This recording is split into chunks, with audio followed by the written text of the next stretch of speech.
こんにちは、ピーチモモコです。どうぞマーベルカードコレクターズポッドキャストを楽しんでください。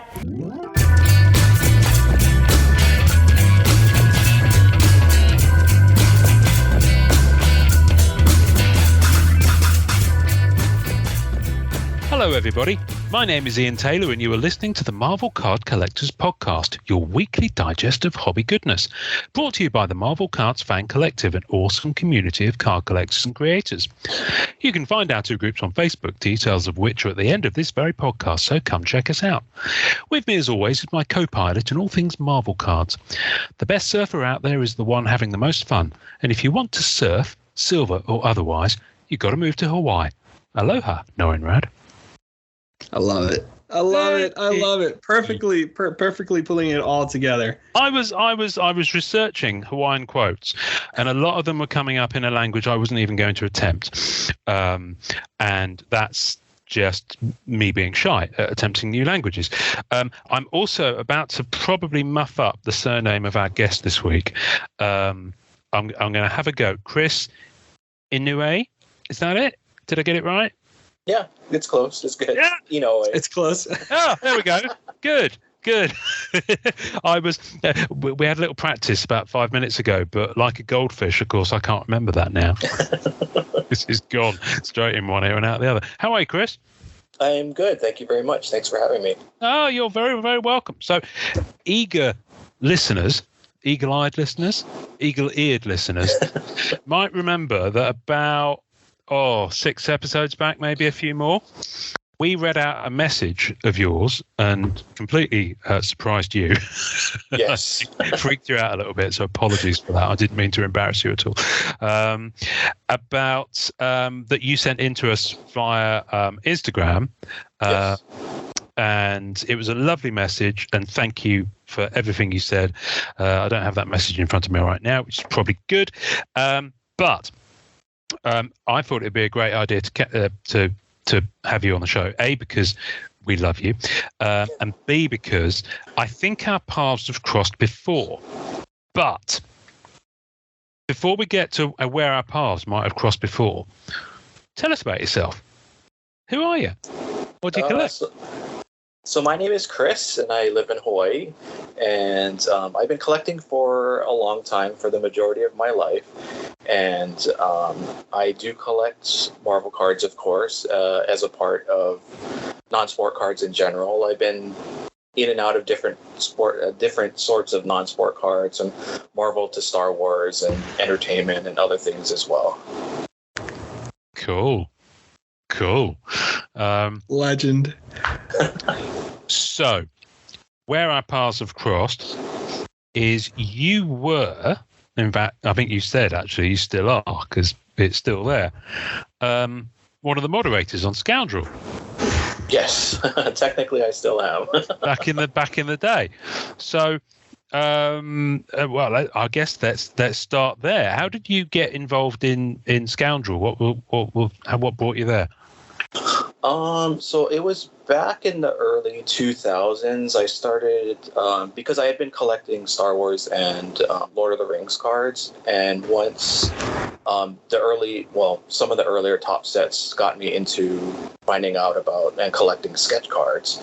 And so I had stumbled, I don't recall how I had originally found Scoundrel, but I know that Chris Edwards had created this community of sketch card artists and collectors, and because I was interested in finding more about the artists and their work, that drew me to the community. And, I've made a lot of friends, both collectors and artists, and it's been really interesting, especially seeing some of the artists when they started out and how they've grown and developed their art and worked for Disney and Marvel and the bigger companies over time, and it's been really fascinating. I mean, aside from the friendships. It's just so I know very little about the people behind Scoundrel. I guess I kind of stumbled blindly in there about 2008 when I kind of started into cards and discovered sketches. how long had you been on board at that point? Because it was already very much up and running with quite a few years worth of activity at that point. I'm trying to think. It's probably, I know it was at least several years, because I had started around the time of, I think it was Star Wars Heritage and Lord of the Rings Masterpieces. No. So all the good sets. Yeah, the very early top sketch sets. Yeah. I had a few of those Lord of the Ring masterpieces. I think I had the ones that everyone else had, like multiple copies of, because there was some very rudimentary ones in there. I finally got my like Indiana Jones sketch card. I wanted one. You know what I mean? And it took forever to find it. You know, because the good stuff. Like Ian and I talk about this all the time, and I was. I don't know if you remember me, but I was the very annoying guy who kept looking for Silver Surfer cards. But yeah, it's really strange because I always tell people this is like, the good sketch cards, you've just never seen them. You know what I mean?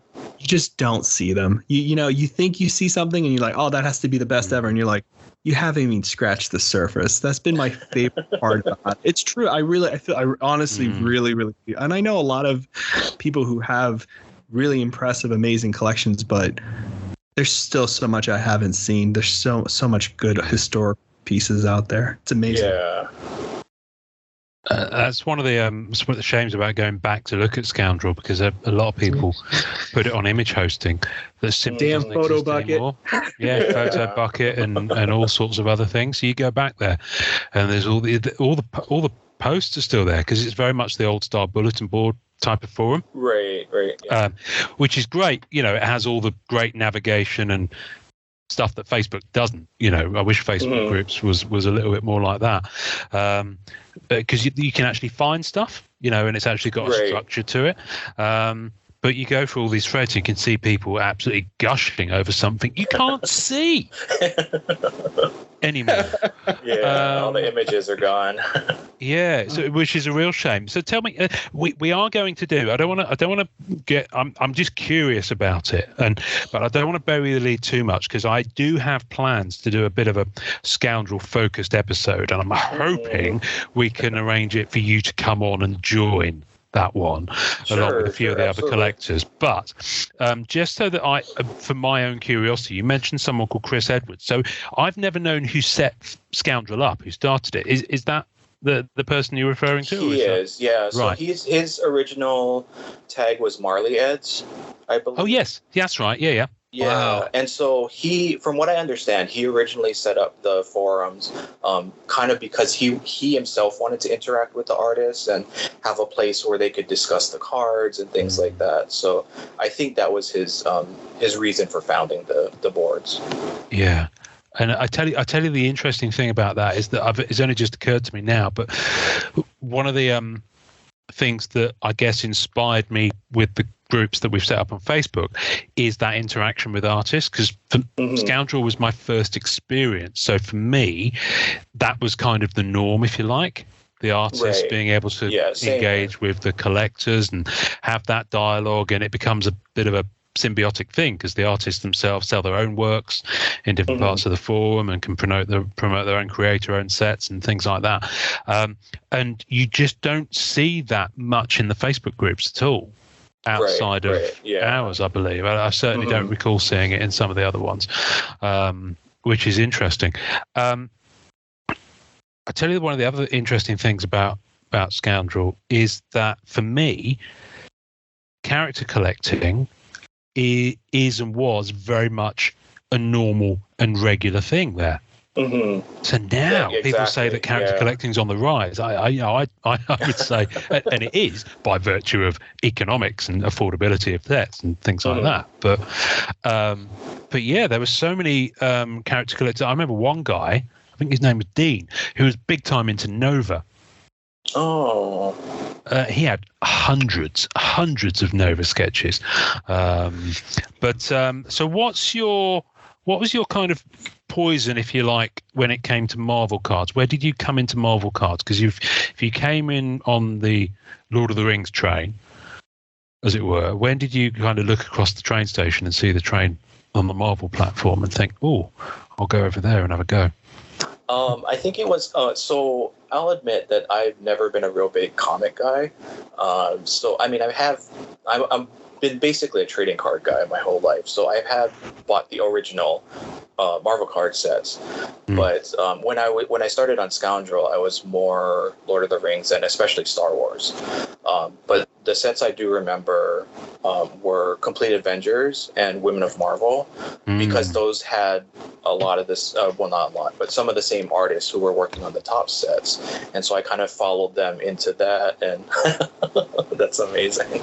Women of Marvel binder I'm holding up there for those who can't see it at home, which is everyone. Women of Marvel was such a good set. It is. It's I really love that set, and I have to find, I don't know where my cards are, but I have to find them.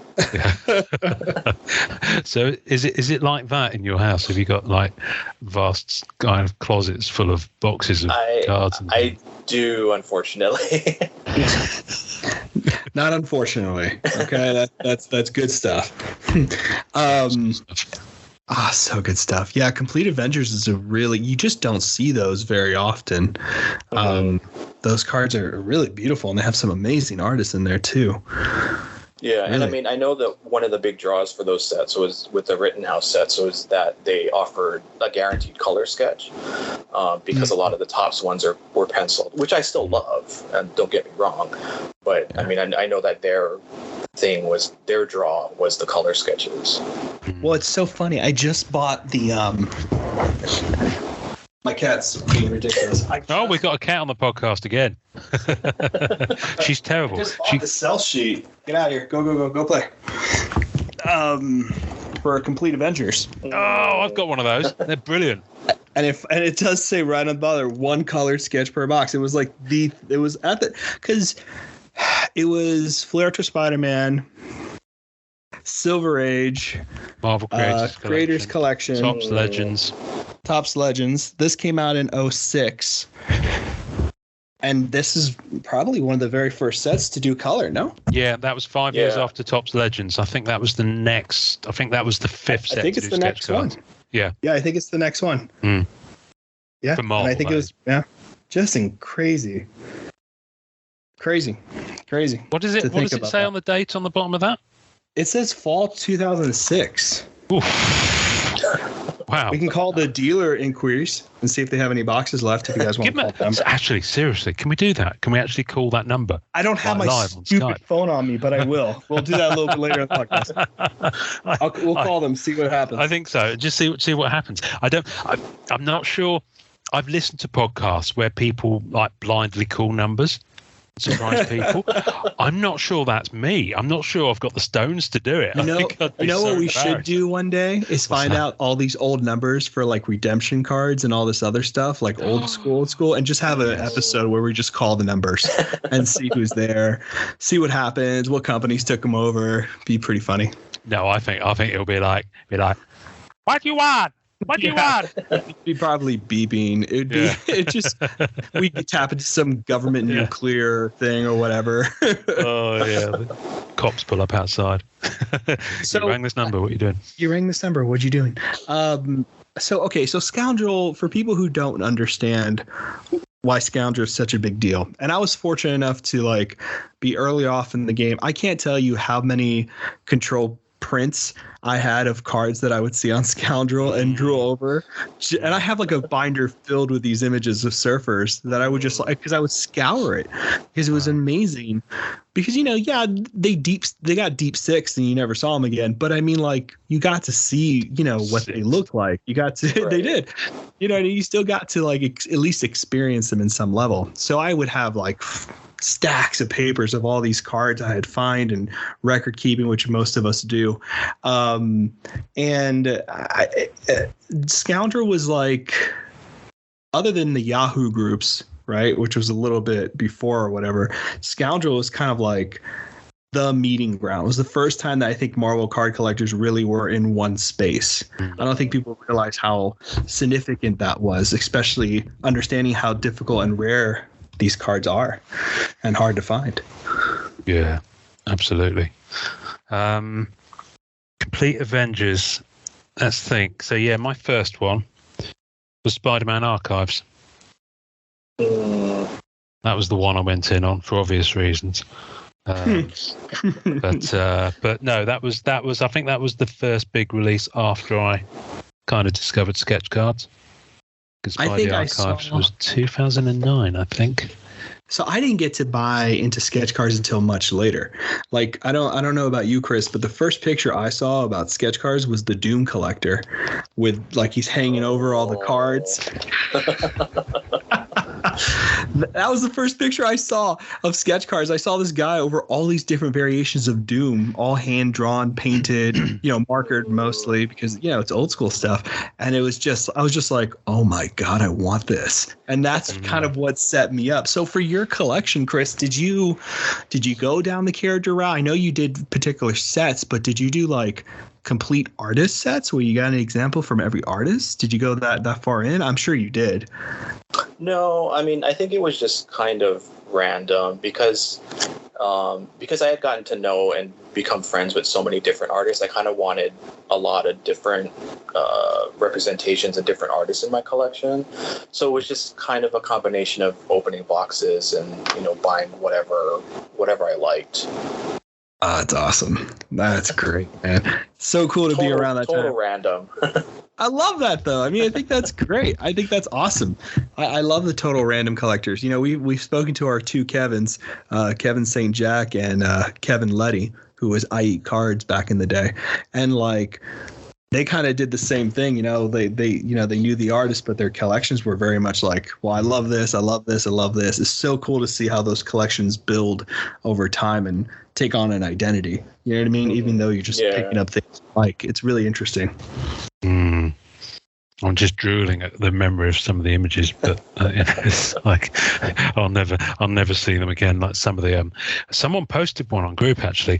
In fact, I've had a really hard weekend actually because someone on Saturday went on one of the groups and posted the following: bored. Let's see Black Cat sketches. and and I so I fed in early, foolishly as I do, and then the usual suspects came out to play, and I got hammered. Let me think, who threw in there? Well, basically, the sketch that was thrown in that floored me was Cat Stags. Stags is so good, man. Yeah, I remember Cat's work being very highly sought after back in and that's the interesting thing.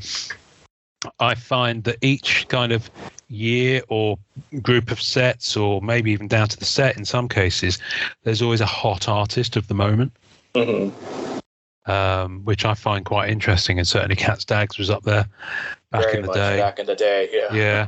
I don't think she's. I think with a lot of these people, it's just they're still active. They've just moved on from cards. I think the ones that we don't kind of see on sets now is Ms. Correct. Yeah, because I think she's actually done some actual comic work and covers, and so I mean that's better for her career than sketch cards. Yeah, absolutely. At this point, So I do find it interesting, that journey that some artists go on, where it's a kind of a step along their path, if you see what I mean, rather than just going carry on doing the one thing.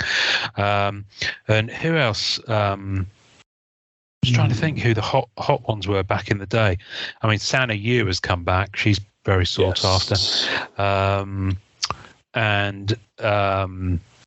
Goodness me, so I'm just scrolling through these images, which is why my speech has just become a little bit difficult. I brought up the Scoundrel pages as well to look through them as we talk, because so what was your handle? It's on there. I can send you the link. It's on there. So what was your handle on there, Chris? Did we mention already for everybody? I want to make sure people know. I half remember it. I saw it and I don't remember. I think it's Hawaiian Lion. Oh no, yours. You actually said in the email it is Kilika 808. Oh, sorry, wrong board. Yep, there it is. Yeah, God, it's everywhere. I thought so too. I was like, yeah. Oh, sorry. So Kilika is Chris in Hawaiian, so that's basically why. And then 808 is our area code. I love it. So school me now, because I'm ignorant of this, and that's to my shame, I expect. So Hawaiian is an actual language in and of itself, yeah? Correct. Yes. Cool. Right. Okay. And were you born? I don't speak it. Oh, okay. Yeah. So, but you were born and raised in Hawaii? I was actually born in California, but I moved to Hawaii when I was about 3. So I grew up in Hawaii. Yeah. Wow. Okay. Man and boy, literally. Okay. Cool. I was in one of your emails. You mentioned that you've started getting into the MCU side of Marvel cards. So talk to me about that and when that started. And So again, I've never been a big comic reader. So, I mean, I've known obviously the Marvel characters. Yeah. So, but I didn't go really hard into Marvel products initially, the comic-based products. Also because I was more into collecting Star Wars at the time. But anyway, so I really got into the Marvel movies, the MCU movies. And so once those sets started coming out, because I've always also been a big autograph collector too. Even, when I was younger, I would send requests through the mail and things like that to actors and athletes. But once those sets started coming out, I really got into collecting those autographs and sketch cards and memorabilia cards as well. So over the years, I've kind of gotten into this, I call it a master set of MCU. I mean, I know that it's never a set that's going to be finished, but just collecting different autographs of different actors, both the big names and the smaller names. And because there's so many actors and actors who have done things outside of Marvel as well. And it's just been, I know it's a set that's never going to be complete, but it's something that I'm really enjoying the journey on, just going through all the different movies, collecting autographs of movies that are still coming out, things like that. Yeah. So cool. Oh, I love the phrase "enjoying the journey." That's brilliant. That's what I really like about what you were saying in the email, is that you sound like you really are enjoying that journey. One of the ones you mentioned actually was Paul Rudd, because he's not signed on a Marvel card, but he has signed Parks and Rec. That's it, Parks and Rec. Yeah. So you've got his? I did, and I actually bought his before Ant-Man originally came out. So at the time, the Press Pass Parks and Rec card was the only card that he had. I mean, there's a lot of parallels and inscriptions in there, but that was the only set that he had. And I believe that as of now, he's only added one other set, which is a Allen and Ginter baseball set. But so he doesn't actually have any Marvel branded cards. Wow. So I just took a chance because I knew the movie was coming out, and I knew that he's a really funny guy, and obviously everything worked out. But I mean, it's really cool to have his card, and it's an on-card auto too. So yeah, which is amazing. Yeah, that's really cool. Nice. That's really cool. Yeah, I love that too. I think he's one of my favorite MCU characters, honestly. Yeah. I love that. I keep playing around with getting that retro diamond card out of 15 because I just think it looks so good. Yeah. It looks so good. Man. Oh, they all look good. They all look good. They all really look good. Yeah, I love the Wasp one too.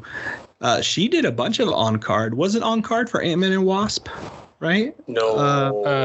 It's a sticker. I think they were all stickers. Yeah. Yeah, all because stickers. it's Upper Deck, fairly recent as well. Yeah. I've got hers on card from Lost. Lost. That's it. That's what I was thinking. She did a number of Lost cards, actually. They all did. All on card as well. That's a great set.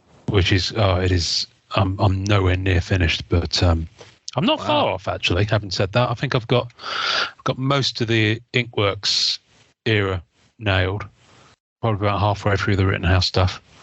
Wow. But that must have been. So were you? I know Hawaii's not just one place.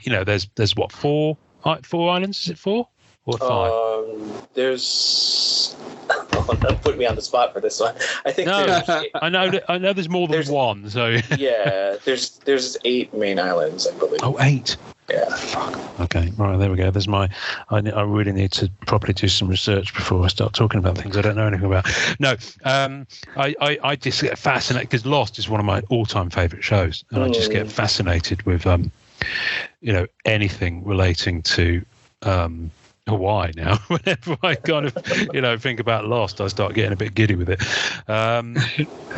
I don't suppose you were in it as an extra in any particular episode. No. No, right. It's worth asking because I'd go back and find you on the episode. I'm an extra in Bad Boys. It doesn't surprise me. Doesn't surprise me. I'm not. It's a joke. Unbelievable. No, but it still doesn't surprise me. Still doesn't surprise me. If you'd have actually proved it to me, colour me unsurprised. No, I was going to say I was going to get a screen cap and do a custom card and get Chris to sign it. Do a through the mail kind of custom card. Really good set for extras is just have a bunch of cards that are just about extras only. None of the main actors at all. Just like a card series. And that's one of the things I like about auto cards generally from non-sports. Because I've been going deep into Star Trek of late. Lost is still ongoing. Battlestar Galactica is still ongoing. I don't know when I'm going to return to that one. I've finished Hellboy the movie. I'm currently on Aliens versus Predator and Aliens and Alien as well. So I've got all those cooking. And I'm going to be starting on Lord of the Rings. I've decided. I've seen so many good. There's a collector in Norwich, in my home city, who's currently selling off their Lord of the Rings auto cards on eBay, and they're all right now at proper prices, but they're gorgeous. Like Christopher Lee on Two Tales on card. It's like that's cool. Yeah, it's worth the money. He ain't signing anymore. Yeah. I was so close to getting a Gandalf for like my one-off collection because I have like a one-off from movies I like. I was so close to doing that, but it got away from me. You know what I mean? I wanted to get the Twilight Zone Rod Serling out of 50. Did you not get that? Because you were looking for that. I was hey, you don't pay for the walls. My cat's insane. But I was close, man. I was close to getting that. No, never. I definitely be living in a cardboard box then. Pieces. In pieces mostly.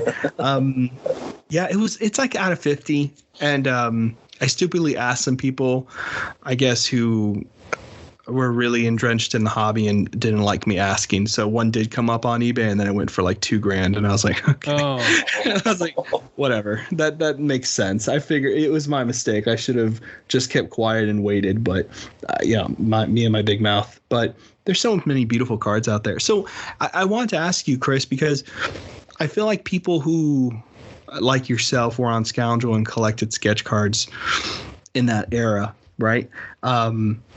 Have such a better familiarity with artists, especially comic book artists who are working on sketch cards, because a lot of the sketch cards when they were first introduced had all these comic book legends drawing on them, which is always something that fascinates me.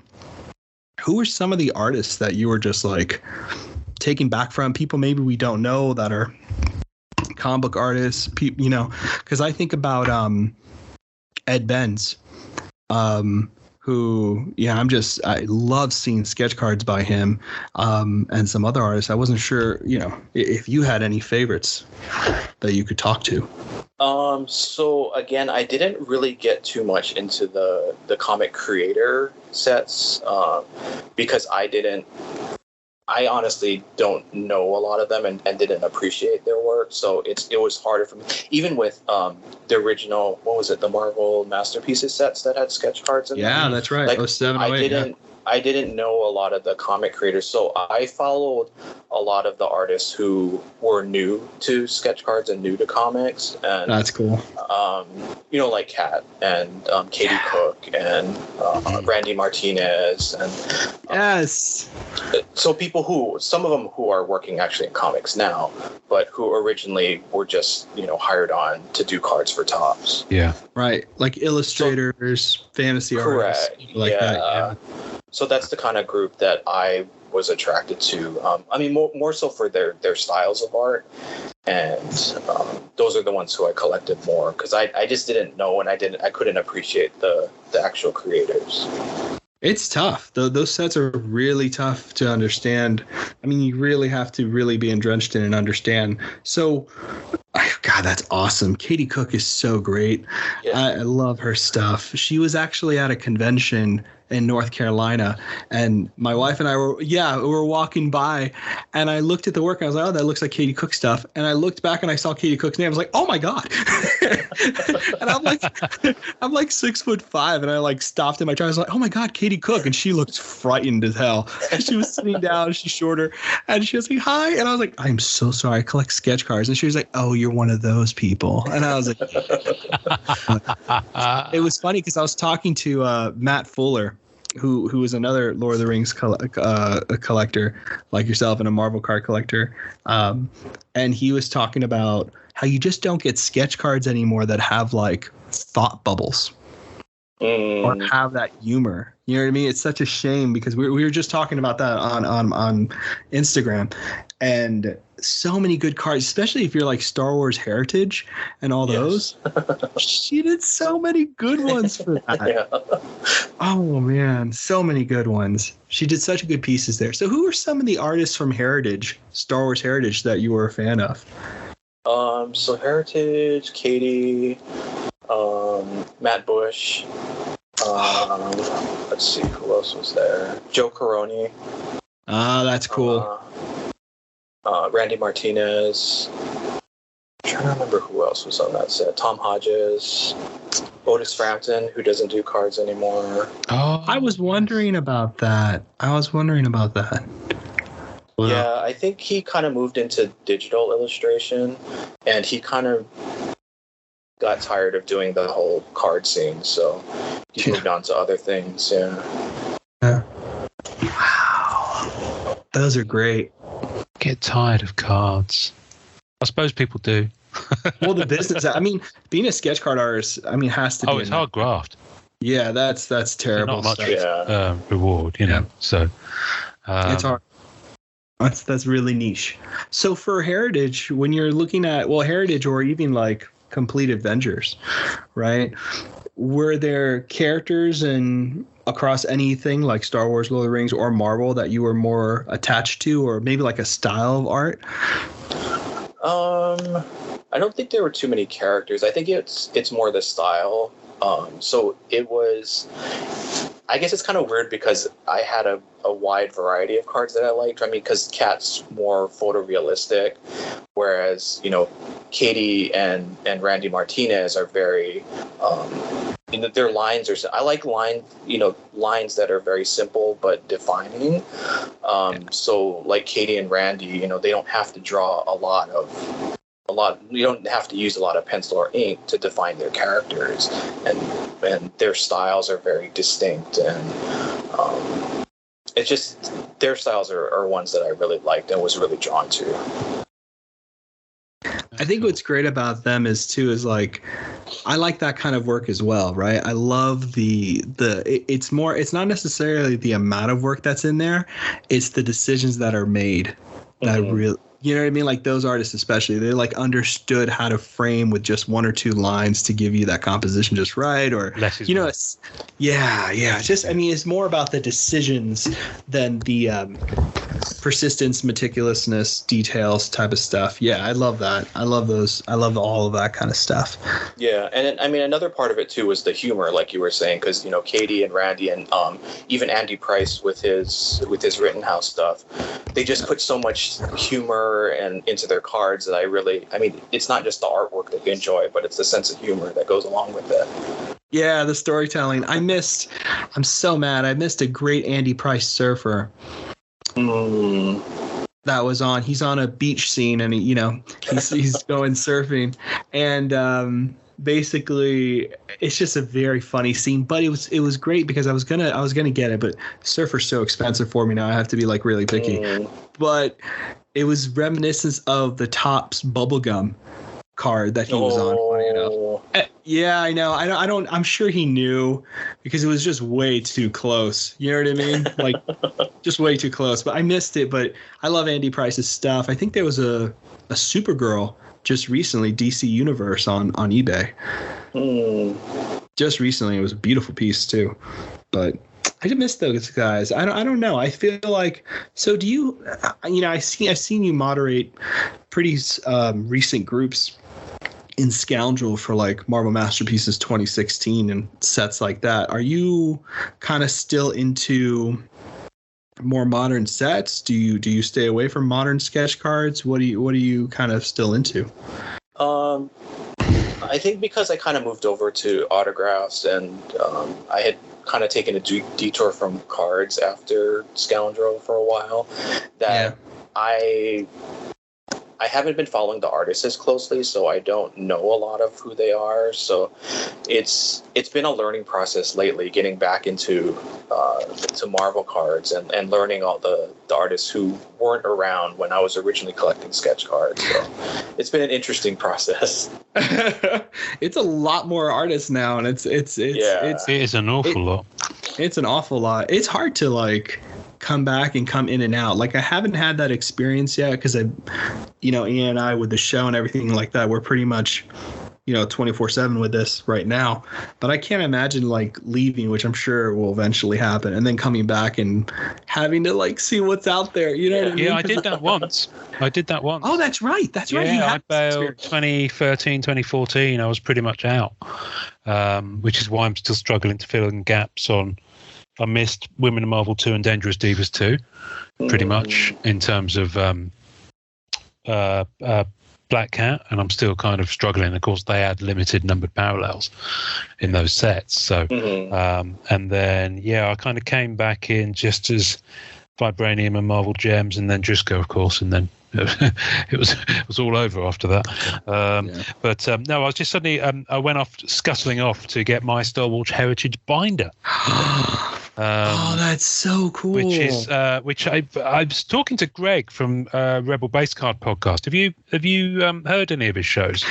I haven't, but I heard the episode that you had brought him on. He's really good. He's a lovely fella. Does great episodes. And he talks to loads of artists. But he mentioned something in passing. I have a feeling that the Heritage binder might have been exclusive. I can't believe it was exclusive to the UK, but he said something that led me to believe it was quite difficult to get in the States. And yet I always see them on eBay UK. So maybe it was. But I never realised, and I've got the sell sheet here in the binder. That's cool. And it's a proper, like, multiple page one. I never realised it had sketch cards in this set because, I've got the base set. I haven't got any of the chase. But I just dig that original kind of Star Wars card design. But 2004 Star Wars Heritage, it says here. Wow. That's going back a bit. But yeah, Star Wars is a deep hole to go down. I've had to stop myself, but I'll probably keep Heritage because I'm going to fix myself to the original trilogy, I think. Oh, that's cool. That's cool. I think I'm going to stick around, but just fix myself to the original trilogy because otherwise it's just chaos out there. But here's a question for you. If you were, so it sounds to me like you're kind of very much journeyman might be the wrong expression, but what I mean is you're kind of just going with the flow and you're like, your stuff catches your eye that you like and you collect it, which is, a good way to be and all that.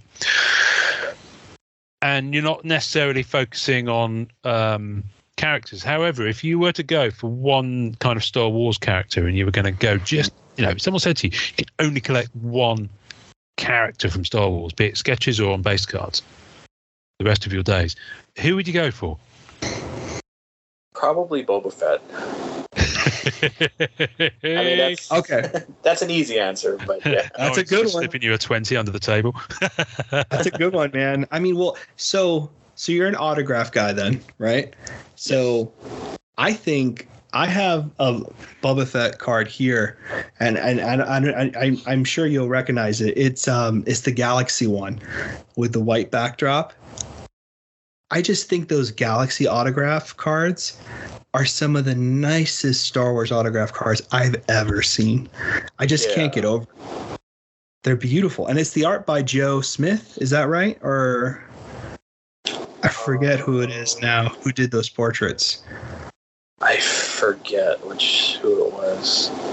I could look, but you I carry on talking. I'll Google it because I've no skin in this particular conversation, Fred. They're stunning. No, because I know you're doing autographs, and I just thought those were so nice because I don't think I've ever seen Star Wars autographs other than the sketchographs with autographs. Did you do those, by the way? They were a little expensive for me, but I do have one, I think, the Orly Shoshan, the Shop T. Oh, damn. That's cool.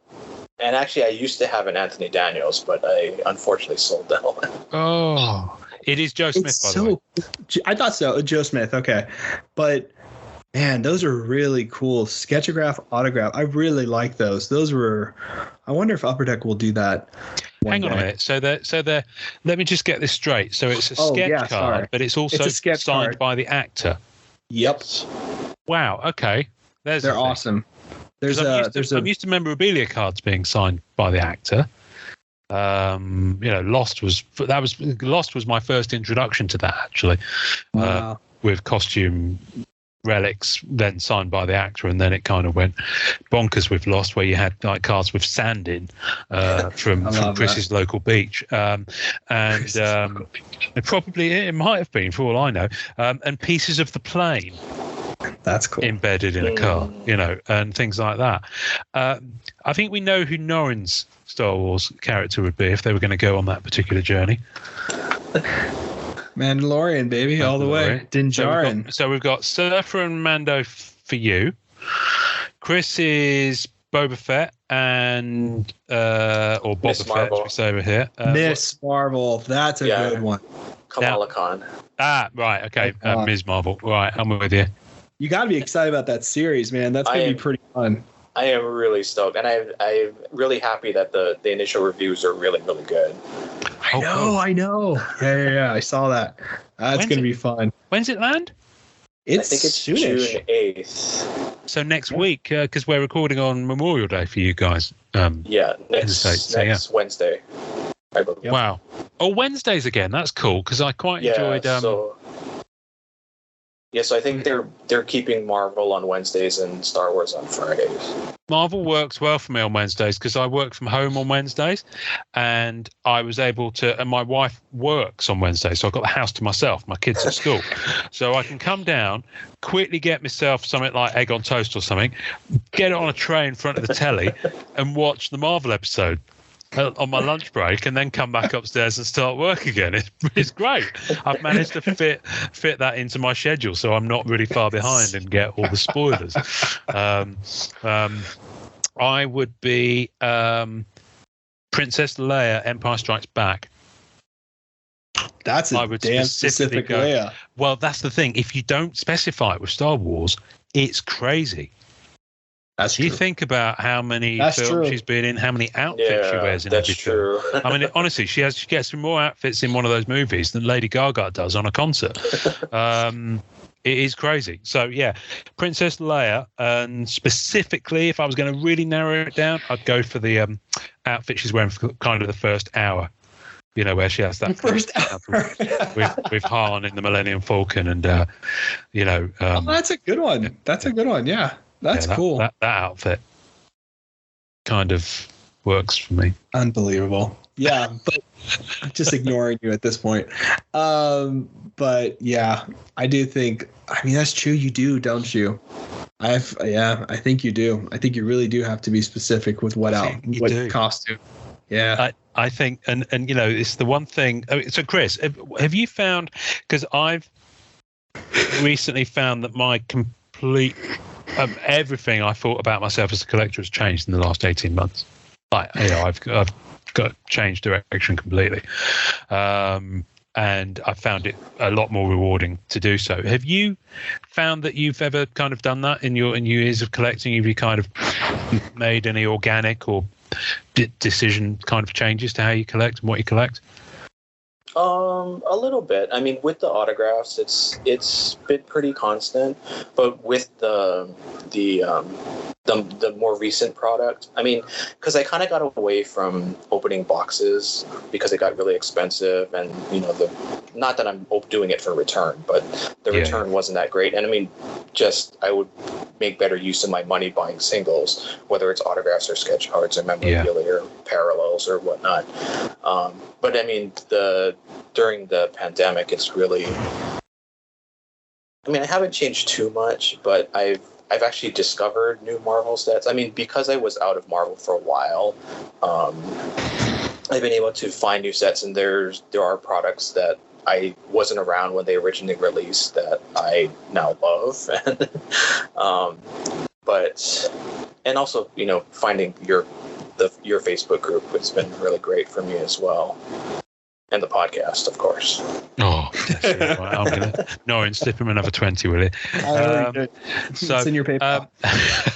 So, give us an example of one of those sets that you just referenced in passing that you've kind of discovered after the fact, if you like, that's been out there.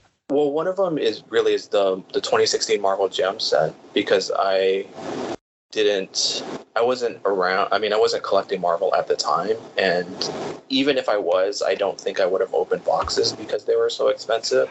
It was just high end, wasn't it? Yeah, it was really high end. But because I kind of gravitate more towards female characters.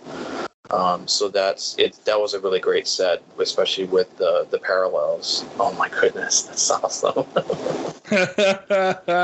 So Ian's holding up some Marvel gems. I mean, it's funny, even down to the sketch cards, that set was designed so beautifully. Stunning.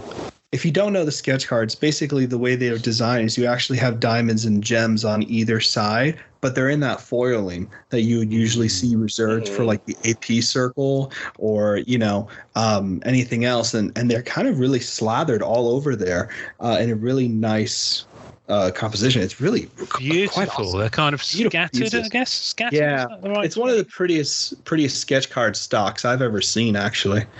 In terms of it being dressed up and stuff, it's gorgeous. You can't really see it so well on this one because of the way the artist has done the. I think they look good, man. The logo looks good too. I think it's super nice. They're lovely, and the character names on the back is awesome, and the character names on the back, which is so hard to get sketch cards. I feel like those are always gone. Oh, it's on the front as well. Just suddenly realised it's at the front at the bottom. They are lovely. Yeah, beautiful piece. That's great, man. I opened up one box because my wife and I were on vacation, and I got stupid. I don't know what happened, but we stopped on to the side of the road of this comic book shop, and she got a Kodabakaya statue of a female character for the Bushujo line, and they had a box of Marvel Gems. It was like $120, and I was super lucky, like super lucky. But like I loved how it opened. You know what I mean? Like the box, if you haven't opened it, it slides apart. I don't think I have one of those. I've got a whole crate here of empty but intact boxes because I collect the boxes. Love them. Because I love them. Although I shouldn't. And I'm just looking at, I think, 6 Bianchi Masterpieces boxes. Empty, of course. And I don't have a Marvel Gems one, which is frustrating because it is a set I'm actually collecting. Well, just the base cards, really, and the base. You got to hit up Jonathan Dunn, JD, see if he has any action. Yeah, see if there's any. But no, those. And that was I tell you the thing about Marvel Gems that a lot of people don't realise. There's an awful lot of firsts there for Marvel cards. So it was the first exquisite cards. So the first use of the exquisite line in Marvel cards, because it existed in sports, of course, and also the first. I'm pretty sure it was the first set with actual lab manufactured gems embedded in the cards. I think it is too. Which 16 was really the year where 16, they did premium cards. They were firing on all thrusters. I mean, they had Vibranium the year before as well. That's right. Which was just crazy. it was an odd set at the time. I don't think people knew what to make of it, but it's really found its life now, and people are going crazy for vibranium. But I mean, Marvel Gems did have a couple of things that I don't think worked. Let's be honest with you. I mean, the wooden. This is such a thick card. Yeah. Oh yeah. The No Boys Allowed ones. I mean, look how thick that is. It's crazy. But I believe that's wood embedded in there with No Boys Allowed written on. But the diamond cards were just phenomenal. They look great. Down Absolutely. To the foiling, the everything, the art choice. They really did a great job on those. Oh, they're lovely. They're lovely. For ages, the 1 of 1 black diamond card, not black diamond as in the set, but it happened to be black, I think, was on eBay, and it was floating around with a Japanese, those Japanese sellers, and multiple sellers list the same item because they buy it from somewhere else that's selling it, that's only Japan. And it's quite common practice in Japan, actually. You'll often see the same card 2 or 3 times from different Japan sellers. That's because they are selling it at a markup and are going to buy it from Yahoo Japan or something like that. Oh, interesting. Where the owner has got it for sale. Yeah, it's quite a common thing, and apparently not frowned upon at all. But yeah, confuses the heck out of loads of people. I always worry about those listings, but that's good to know, actually. Well, it's interesting, actually. I was talking to someone the other day, and it's he found something really cool from the Black Diamond set through one of those Japanese resellers for a really good price. There's a lot of there's loads of collectors. There's a lot of Asian, specifically Japan collectors out there. Yeah. Like, it's impressed. Like, it's awesome what the cards they have over there. Like, I feel like Australia has some really core, strong collectors. I know for you, Chris, you have a guy that's over there. I'm sure you don't know. I'm just talking out. I saw some video or something like that, who is a Magic the Gathering collector who has like alpha and beta. Like, he's one of the biggest Black Lotus collectors, and he's in your neck of the woods. I didn't know that. I did. Honest, it was on one of those videos or whatever from these guys.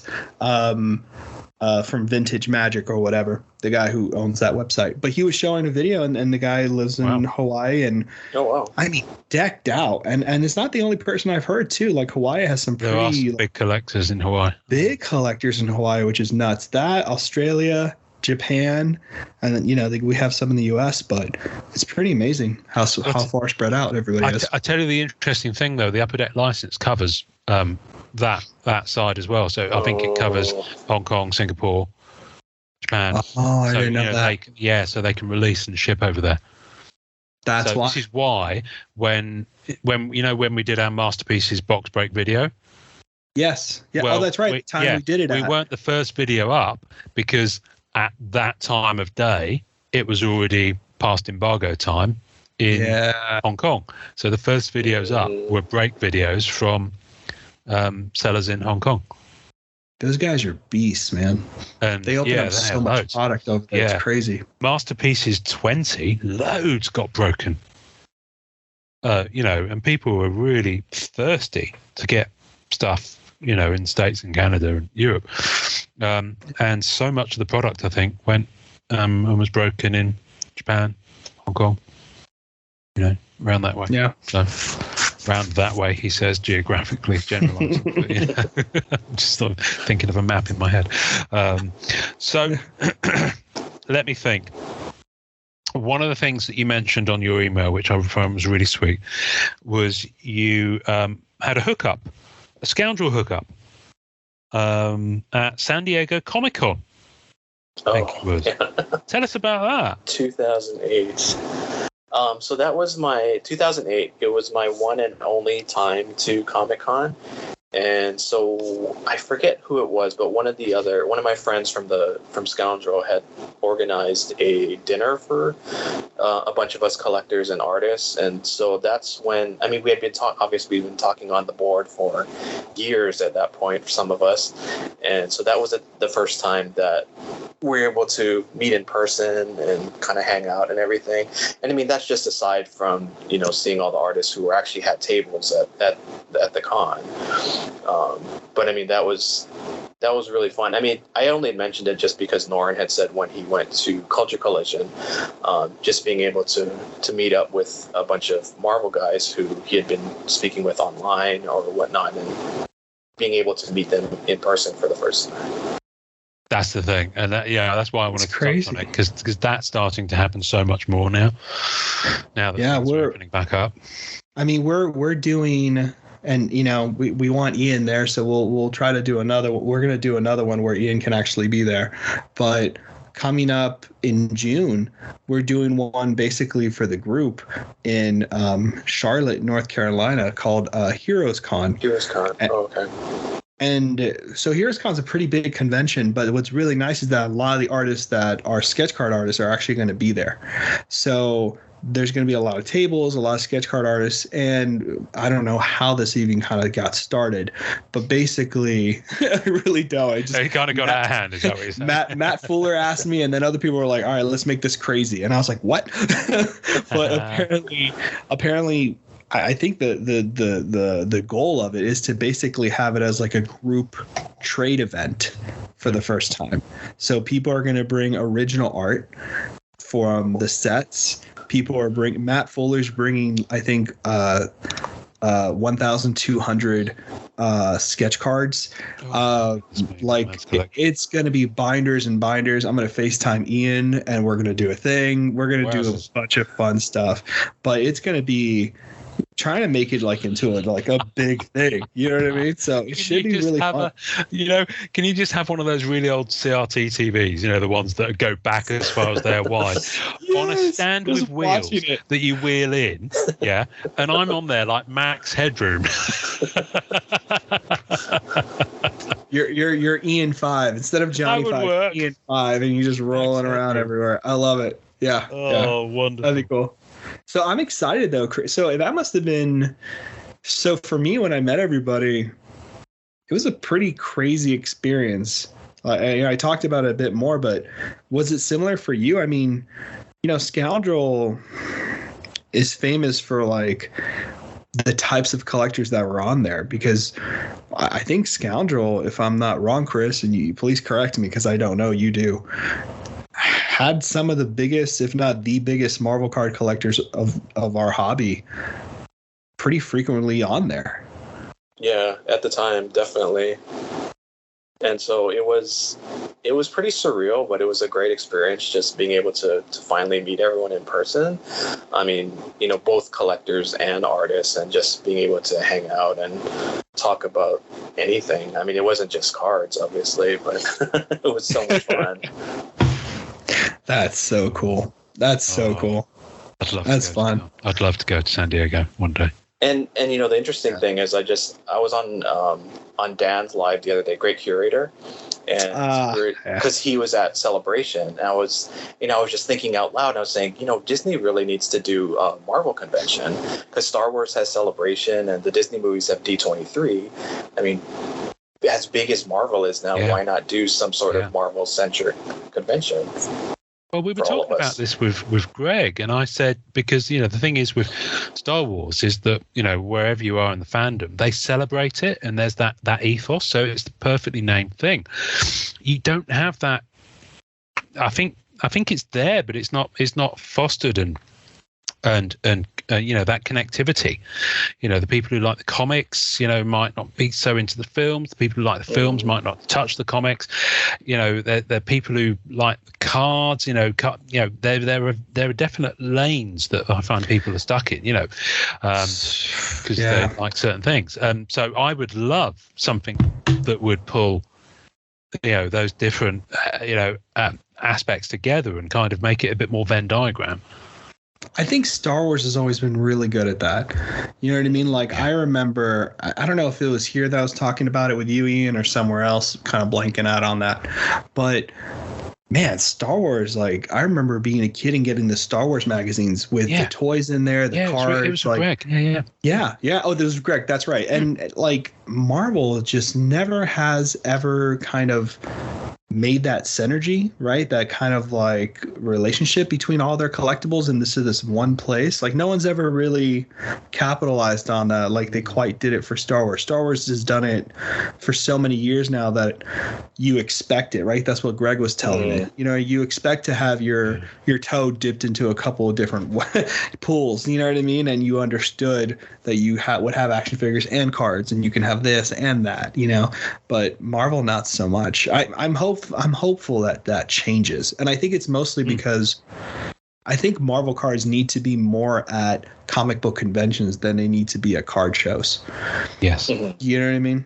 Just because like the type of fans for Marvel cards should be cross-pollinating between the fans of people who know these artists, who know comic books, who understand the historical aspect of some of these superheroes, because I think you're just going to make the cards have so much more appeal, life, you know, desirability to them.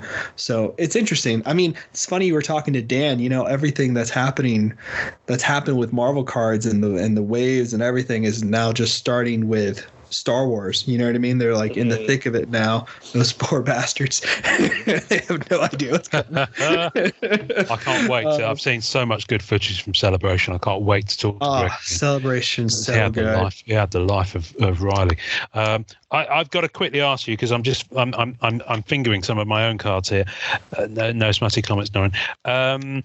What's your auto, your most cherished Marvel auto, your MCU one?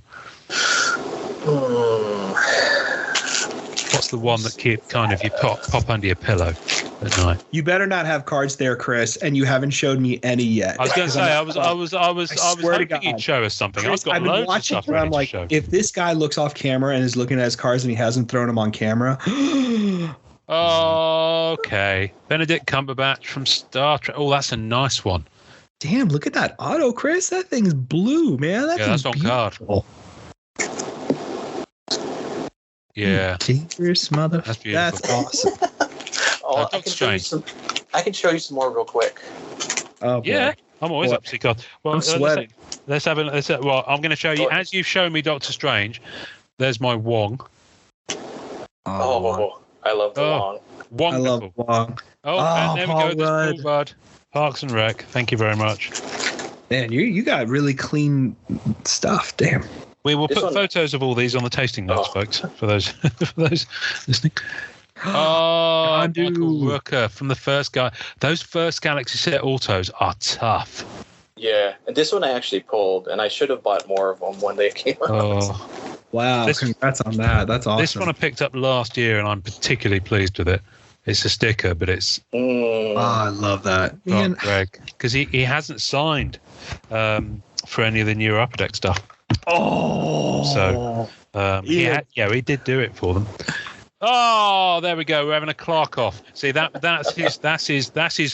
I'm gonna say it. Norrin, don't say it. Don't say it. That's his first appearance. There you go. First appearance. Good job. Just saying. Saying. We have the terminology in the hobby. We have the terminology. And then another great one from that set, which has gotten more because of his direction. Yes. Oh yeah. John Favreau. How young does he look in that photo? Yeah. He doesn't look Rudy young, but he looks young. Yeah. I really need to get some more from that set, but then so does everyone. Yeah. That's a beautiful card too. I love his auto from that Iron Man, because he was really responsible for that. So I'm so glad they have his auto from there. Yeah. He's the franchise maker. Well, I mean, he thought of Iron Man in such a smart way, you know. Oh, it's a Chris Evans. Oh, Patriots. Yes. Don Russ. I recently bailed on collecting Patriots cards because sports cards are just. I honestly, it's like drinking from a fire hose. It really is. It's just impossible. That's actually a good one. I've never heard that. That's smart. On a budget. No, I can't take credit for that. Donny Coltwider used that term to describe his first experience of EPAC when Masterpieces 20 dropped. I think his That's a collar good was one. drinking from the fire hose. You should check it out, folks. I'll put it in the tasting notes. We got to get That's a Donnie good back on comment. again. I'd love Donnie, to get Donnie Donnie. I haven't is spoken the to Donnie in forever. EPAC whisperer. Yeah, I don't know how he's getting new cards, man. He has to help me out, okay? I hope he helps me out. I'll pay him. If you have a card and no one else can find it, maybe you can hire the card whisperer. He's the bounty hunter of He card really collectors. is. He really is. Right. I'm very aware of the fact that, Norrin, it's a special anniversary for you and your beloved. I'm a lucky person. And but enough about Silver Surfer. It's also you and your wife's anniversary, so you're going to be bouncing in a minute. So, Chris, we're going to let you go and get on with your day because of the fact that we're a free time zone podcast this week. So for you, it's almost 9 a.m. for you in Hawaii. Yes. So knowing it's almost 3 p.m. For me, it's almost 8 p.m. and I've almost finished my first glass of wine of the evening. So I'm going to go down and watch a movie. And you two are going to help me to choose. So I've got the one MCU movie I've never seen, which is Ant-Man and Wasp. Okay. Deadpool 2, which I haven't seen. Or AN Other. Dealer's choice. Have you seen Logan? Yes. Norrin's you can hear Norrin thinking. Have you seen Internals? You wouldn't like it. I've seen Eternals. Internals is a different type of movie altogether. Oh, you're gonna okay. All right, that's cool. Yeah, no problem. That's totally fine. Yeah. Hurt my feelings. That's okay. No, Eternals I've seen. Yeah. Yes, Eternals. Eternals. Yeah. My vote would be for Deadpool 2. Deadpool 2. Right.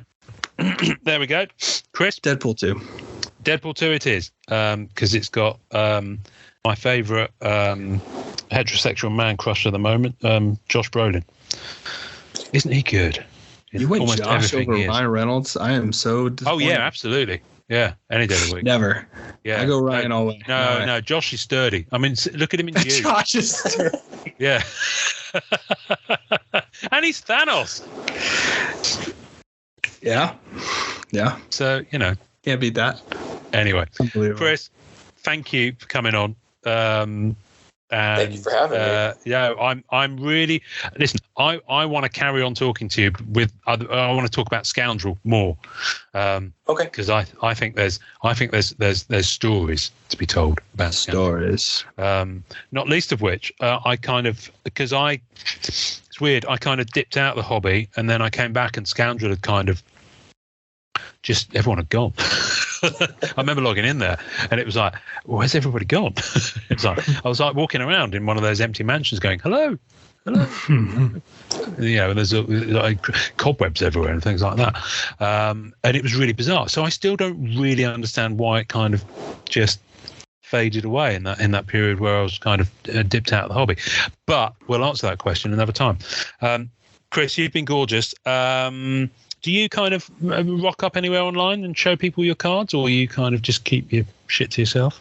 I have started a new Instagram just for my cards. There's really nothing on there yet, but along with my cards, I wanted to kind of produce some educational material for new collectors. Oh, wow. I mean, for you veterans, it's probably not a big deal, but I mean, I'm just hoping that with the growth of the trading card hobby, that there'll be new collectors and just to put some basic info out there, explaining what sets are and packs and inserts and autographs and things like that. And so that's something I want to do in the future. But my Instagram name is non-sport card dude. And, that's you. That's you. Right. What the hell, man? Okay. Good. So there's only one post right now as of this recording, but I'm going to try and work harder on making more content, especially for collectors coming into non-sports. Oh, mate, that sounds brilliant. Fine. Right. So, that'll be on the tasting notes as well. We'll tag you when this episode goes out. Chris, you are a joy. You're a very, very generous man with your time, so thank you for joining us. Chris, how we end our podcast, and it's what you've been doing, and it's what you're going to teach others to do, I'm sure. Yep, and everybody out there, enjoy collecting. Thanks for listening to the Marvel Card Collectors Podcast. Visuals and tasting notes for each episode can be found on our Facebook page. You can subscribe and leave us a voicemail via our home on anchor.fm/MCCP. We're also on iTunes, Spotify, and all major podcast platforms. Please take a second to subscribe, like, and review our show wherever you get your podcasts. Our podcast can be found by Googling at the MCC Pod, which will also find us on Facebook, Twitter, YouTube, and Instagram. Our Facebook community is at MCCW, Marvel Card Collectors Worldwide, and MMC, Marvel Masterpieces Collectors. The great music we use is called Rocket Power by Kevin MacLeod. Thanks to the collectors, artists, and creators who support the Marvel Cards Fan Collective. We'll see you next time, and remember, it's a small hobby but a fun one. Make mine Marvel and enjoy collecting.